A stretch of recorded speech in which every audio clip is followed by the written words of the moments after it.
Which exam allows you to know which wines were blind tasted afterwards?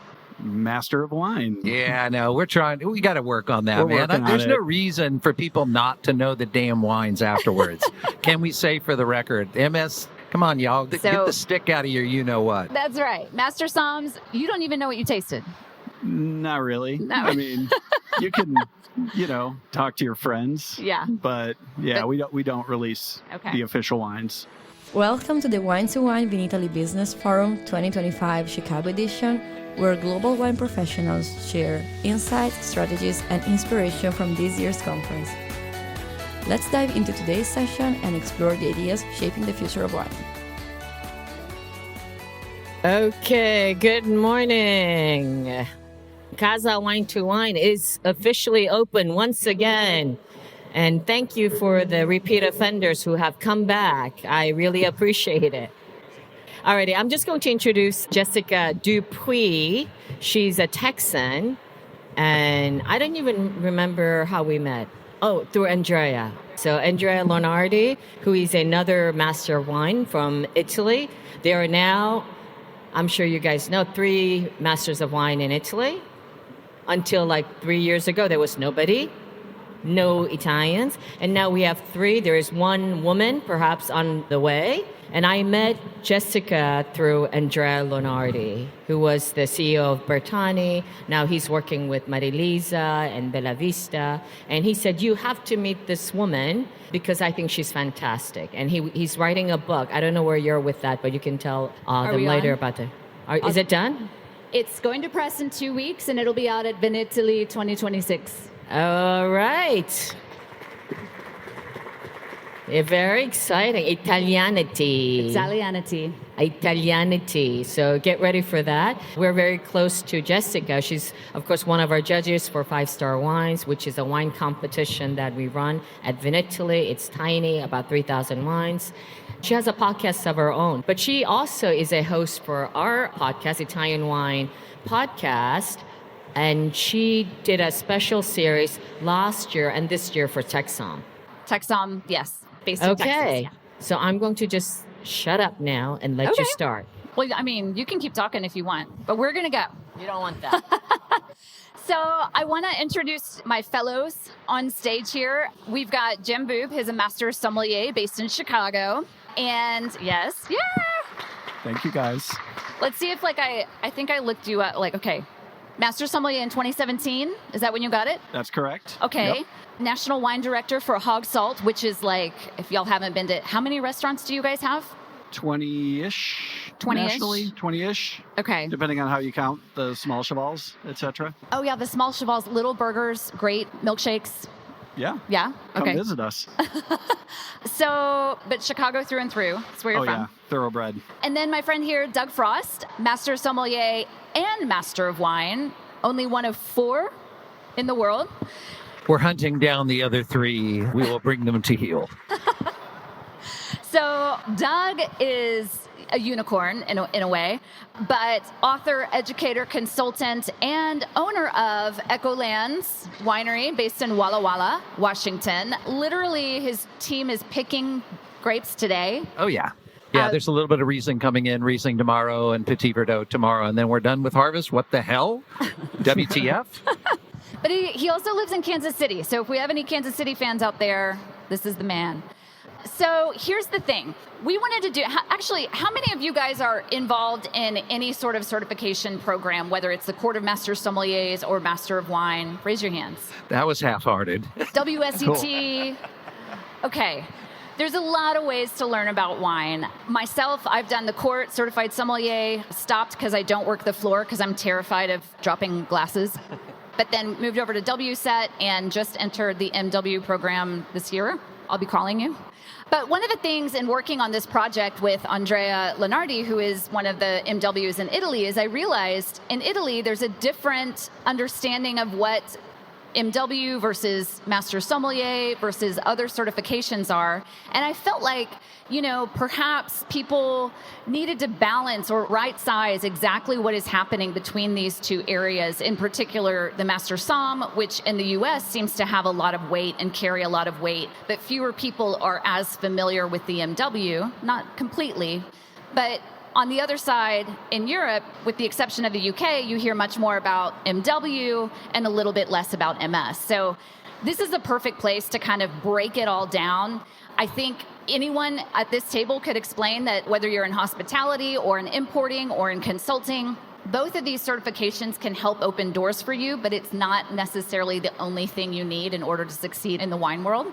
So we don't want to That's an understatement. Right? So I just want to start out actually with a little rapid fire lightning quiz for you guys. We are going to have some slides up here. You do not have to take photos of them because there will be a QR code at the end of this and y'all can download the whole presentation. It's meant to be more for just little bitty tidbits of information about the things we're talking about. And there's also going to be a presentation from Doug in the drive that's in that QR code that tells you about how to do an MWSA. So if that's something you're looking into, it's a really helpful guide. But we'll use it to kind of move through, but this is really meant to be more of a conversation. So I'm actually going to do this little lightning round of Q&A with you guys. And you have to tell me if this is a Master Sommelier thing or a Master of Wine thing or both. Okay? All right, let's do it. First question. Which exam allows you to know which wines were blind tasted afterwards? Master of Wine. Yeah, no, we got to work on that, We're man. working on There's it. no reason for people not to know the damn wines afterwards.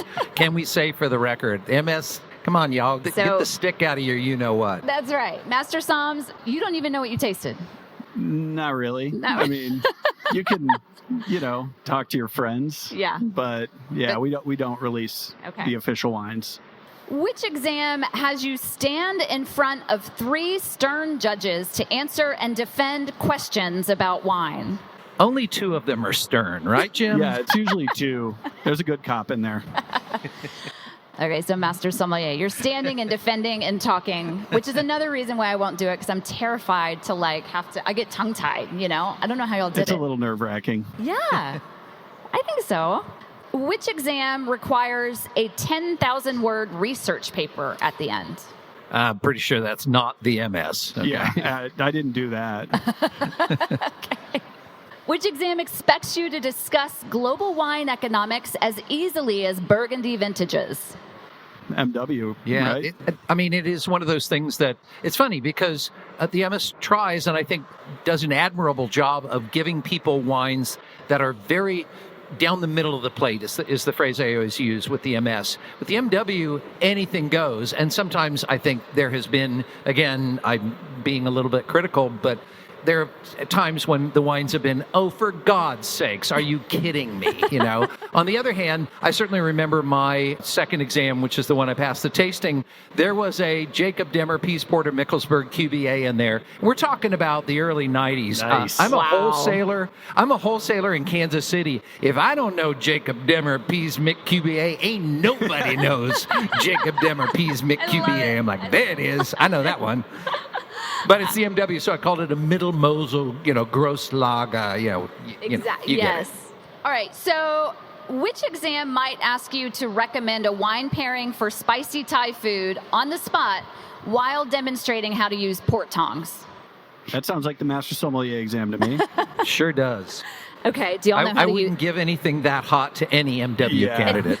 We haven't done port tongs as far as I know. But you haven't They done. are cool and fun, but If I gave it to you now, could you do it? probably. It sounds like somebody's going to get hurt and there's a big insurance bill. I can't imagine trying to discuss that with our insurance people. All right, last question. Which exam is most likely to keep you broke from buying bottles to practice blind tasting? That's got to be both, right? Yeah, I'm going with That's both. Yeah. Oh my gosh. Thank God for Coravin, but yeah. Yeah, exactly. I want to ask each of you what drew you into each of these paths. I wonder, Doug, since you did both kind of close to each other. What made you want to go into Master Sommelier and Master of Wine? Well, the truth is, so you have to forgive me, this is the 80s, for God's sakes. I didn't know what the Master Sommelier was. I didn't know it existed. I was trying to get involved in the MW. I got involved in the MW briefly while I was first coming to the U.S., and then I became the statewide sales manager for a wholesale company. I was like, I don't have time for this, so I pull out. I'm not doing that anymore. It disappears. It comes back, and now I'm like, oh, I'd love to do that again. So I send in an essay, and they're like, oh, great, you're coming to the tasting exam. And I'm like, oh, cool. I wrote an essay. There must be several hundred people coming to this tasting exam. There were 5. That was weird. I can tell that story too. But the bottom line is I got involved in the MW, and as I'm getting ready for that exam, my friend Mendel Cohn, who's a mentor of mine from a million years ago, is like, oh, I'm going to go to Chicago and take the advanced sommelier exam, but I'm going to take the intro too. You should come up and do that. And I was like, what is that? And so I called Evan Goldstein and told him I didn't have time to do both. I just wanted to take the advanced. I didn't know Evan, but my friend Mendel did. And so Evan did that. I see. You're just going to show up and take the advance. Okay. That's great, Evan. That's great, Evan. Anyway, so I did, and I passed, I'm sure, by the skin of my frickin' teeth. But so I didn't know what I didn't know. And as soon as I sat in that class with those other advanced sommelier candidates, I'm like, this is my tribe. These are my people. I love these people. I want to hang out. I don't care if I pass this damn exam or not. This is my tribe. And I felt like both were my tribes. You are the tribe, Doug. No one else will have me. I get it. Okay, so this is great. So you kind of didn't know and then just got into it. Yeah. Jim, how about you? You did know. A little bit. I mean, okay. It was similar, but a different path, I think, from Doug. So a lot of people know me as Jim Bube, Master Sommelier Wine Director, but I identify as a wholesale sales guy. That is like my roots. That's where I spend the majority of my adult life. And I did the totality of everything for the Court of Master Sommeliers as a wholesale sales rep. So it was really, for those of you who've worked in the field, it quickly becomes about numbers and growth and points of distribution and PSMIC cab placements, et cetera, et cetera. And it was a good way to kind of reinvest in the career and also remind myself why I loved wine and why I got into it in the first place, and to hang out with like-minded people, and a little bit cynically to kind of remove the sales guy hat and hang out with a lot of my customers and sort of study alongside with them, and be able to kind of form a little bit more of an organic bond as opposed to just sitting across from them with a bag of what was on goal that month, for example. So that's kind of how I came to it, and just really enjoyed the process. So I wonder if you guys can break down for me, and for this I'll have Jim do MS and you do MW if that's fine, but kind of what are the main components of the exam process? And let's not go through like level 1 all the way through, but let's say you're at MS level or past, diploma, blah, blah, blah. What are you going to be required to do in order to succeed? At the MS exam? Yes. All right. So we restructured it a few years ago, and it starts with theory. And the rationale is theory drives everything, and this is, I believe, to be true. If you don't know what you're looking for in a blind glass of wine, you are essentially just guessing, right? So we start with a theory exam that is, the 2 bad cops and the 1 good cop, right? The 3 examiners, and you sit across from these 3 examiners, and you are asked very challenging questions, by and large, about the world of wine, spirits, beverage, etc., service occasionally, but very challenging, 120-ish questions. Everything is done orally. You can't go back, and you kind of have to have a good response to at least 75% of these questions. So this could be regions, history, vintages. Yeah, exactly. And you don't get points for being close. You either get it or you don't. We don't talk about points. Okay. But or blind. Yes, all that to say, if you skip a question, you can't recall it 20 minutes later and say, oh, I'd like to go back to this question about Bayrata and make this my answer, right? So it does, as opposed to the MW pursuit, it does privilege knowing things sort of a la minute, right? This is a skill set that is very important for service. So this is kind of, highlighted through the MS portion. So you pass that and you get an invite, which is usually just a few months later, to come to the practical and the tasting exam. Tasting exam is 6 wines, always has been 3 whites, 3 reds. and we expect you to describe it in depth about the flavor characteristics, the structure, acidity, et cetera, any winemaking involved, and grape variety being very, very important to the process. What grape is it made of? And ideally where it's grown and what year it's grown. In some cases, the year is very important, and we expect you to know those at the very high level exams, right? Bordeaux, for example, one year, very different from the next year, right? And then service. This was, for me, always the most stressful part. Crazy service, right? So very challenging guests. Not everybody's happy. Some people are very mad about things that are out of your control. And it's your job to calm the guests down and make it nice and turn that table around, right? You are probably pouring, different pour sizes out of large or very small bottles, making sure you can measure accurately how much you're pouring. You're making cocktails. You're bussing tables. What else am I missing here, Doug? I don't know. No, I think you're right. I mean, all manner of insanity. Yeah, and business and trying to understand margins and trying to understand cost of goods. And business of the sommelier. Thank you for reminding me of that. So we have created a business of the sommelier component. So passing the MS exam does, force you to understand cost of goods and contribution margin, et cetera, all the things that are very important for running a business, right? Okay, so if you could go through a little bit about MW, and we've got it up here, but kind of what's expected of MW and what does that mean in terms of the essay writing, et cetera?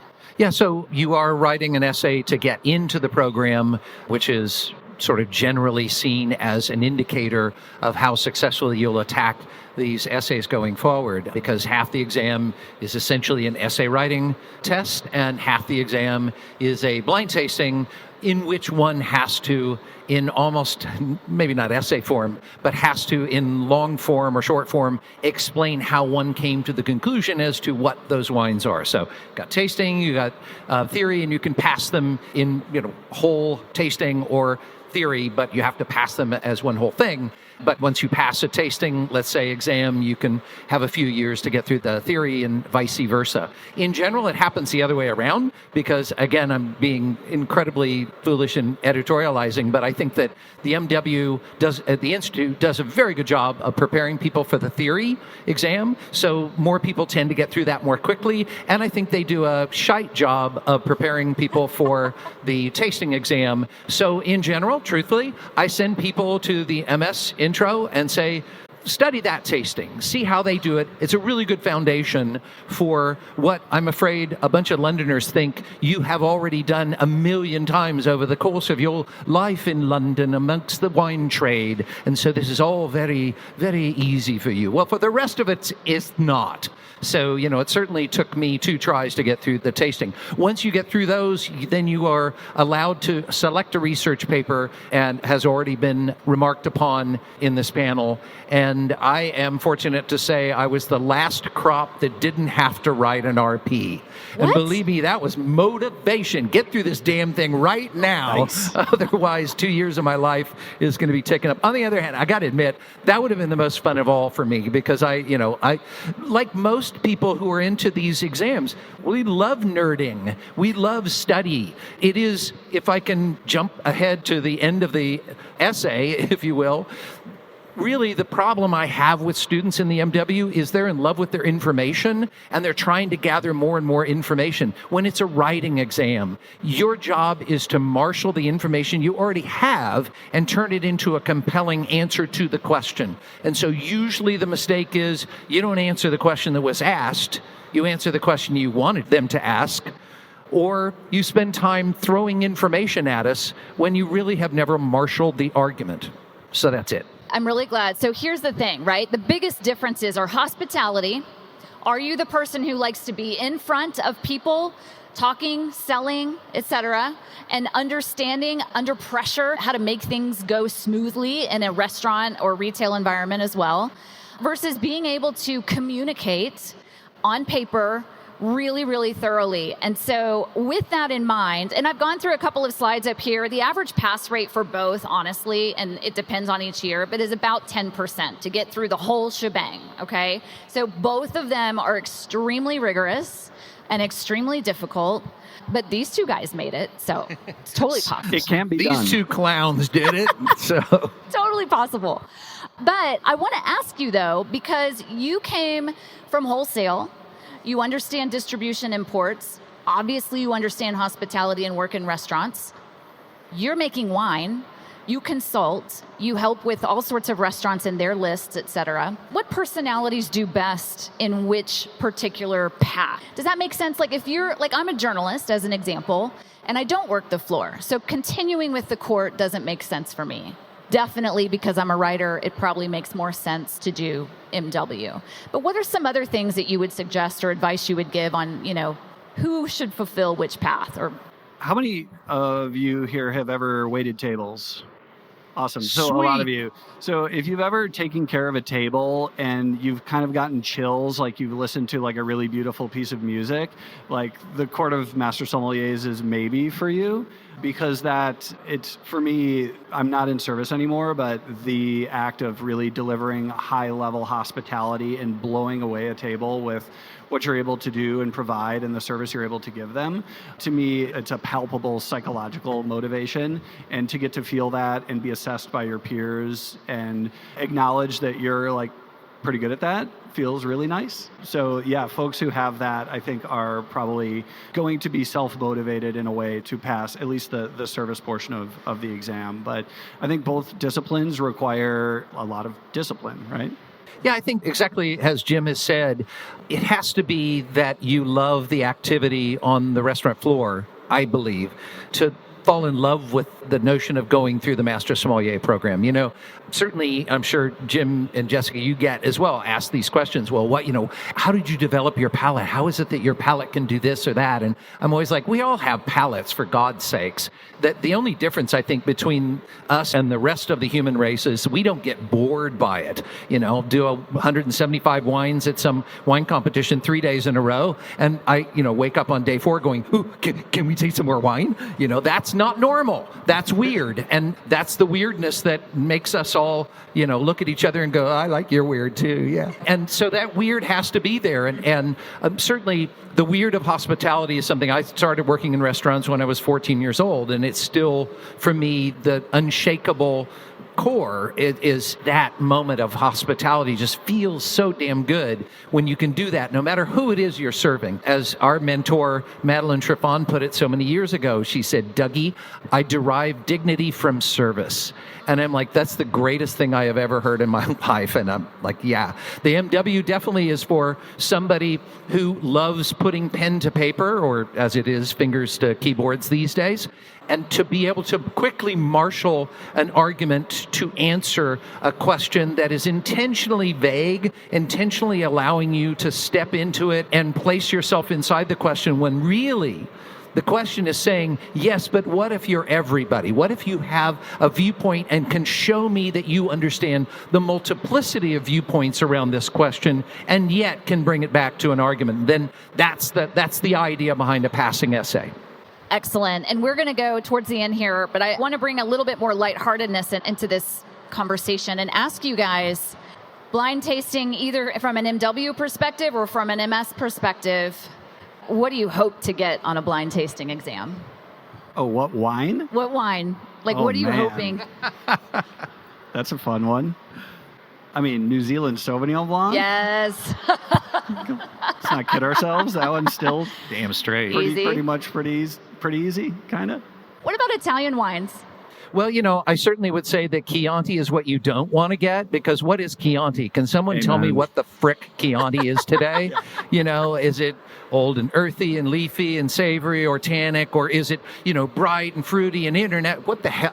I don't know what Chianti is anymore. Brunello? Okay. Sure. Give me a Brunello Reserva so I can go, wow, this wine is over oaked as shit, Must be Brunello. Thanks, But yeah, you want semi-bankers. There you go. The semi-bankers. I love it. And then kind of what was for each of you, I've spoken with Tim Gazer, who's a master sommelier based in New Mexico, and he's a huge mentor for me.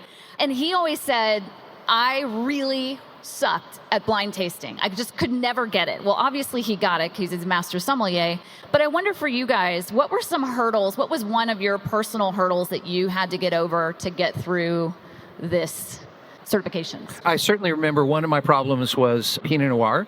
And I bring that up just to say that first wine I ever had in my life, 1968 Louis Martini Special Select Pinot Noir. I was 15 years old. I'd never tasted wine before, and I went, wow, this is something I would drink again, given an opportunity to do so.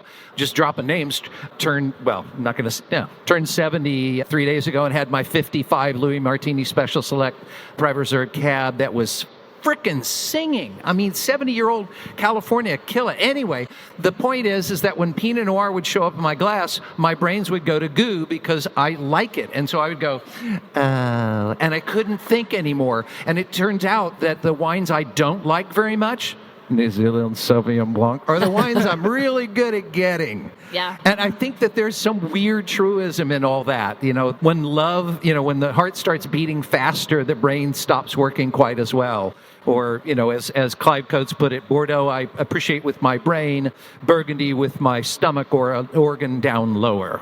That's beautiful. Wow, that's a good one. I haven't heard that one. Yeah, I think with blind tasting, knowing oneself, I think is very, very important, right? There are some grape varieties, or there is one grape variety to me that always just tastes like just red wine flavored red wine, and a white grape that I'm like, it's white wine flavored white wine. And it can make you scared until you realize, oh, it's just this one thing, right? For me, it was always, the service piece was always the most challenging. I was not on the floor when I did almost all of this. So abusing my customers to let me come in and stink up their dining room floor with my mediocre service. I had a lot of imposter syndrome along with doing service, and I grew up working class. I'm not the most refined person in the manner in which I speak, and sometimes you are in a fine dining scenario and you have to speak in a very proper situation. So that did not come easily for me, and that was for me handily the portion of the exam that I wasn't sure I was going to be able to pass.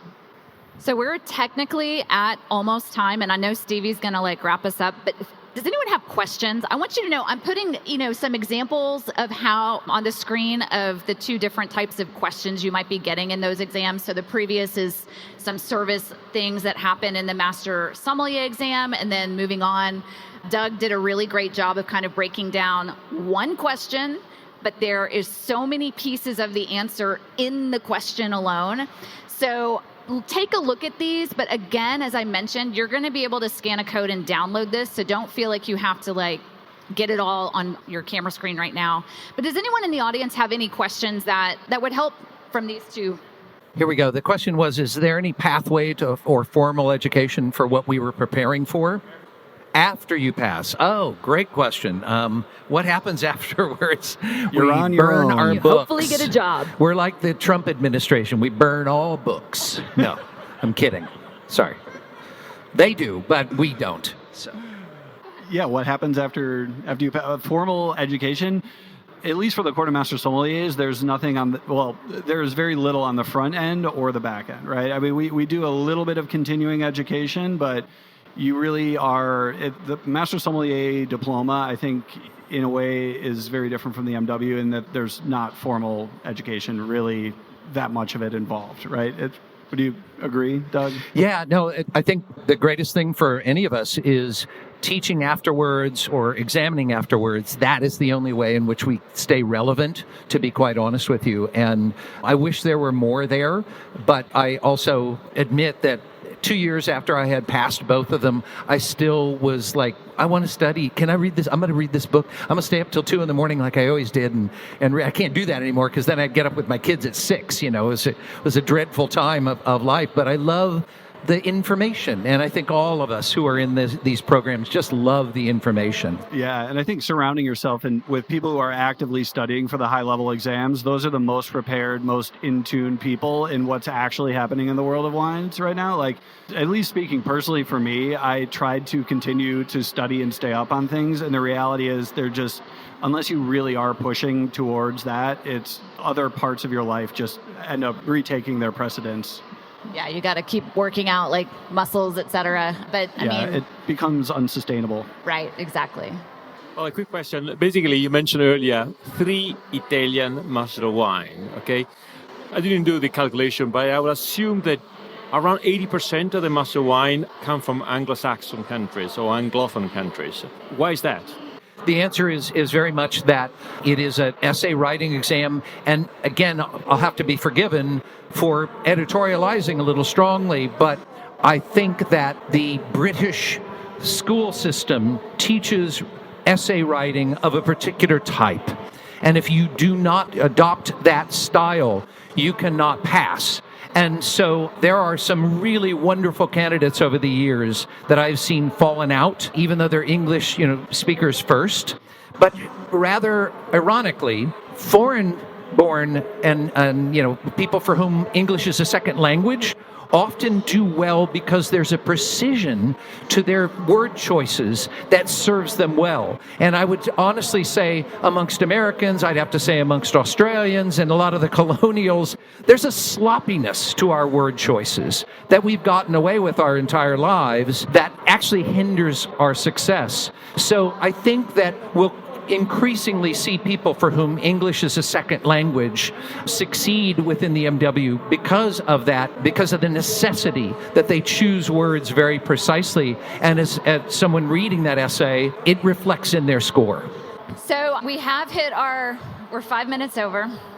Let's give it up for the 3 Musketeers, Doug Frost, Jessica Dupuy, and Jim Bube. Thank you very much. Listen to the Italian Wine Podcast wherever you get your podcasts. We're on SoundCloud, Apple Podcasts, Spotify, Himalaya FM, and more. Don't forget to subscribe and rate the show. If you enjoy listening, please consider donating through ItalianWinePodcast.com. Any amount helps cover equipment, production, and publication costs. Until next time, cin cin.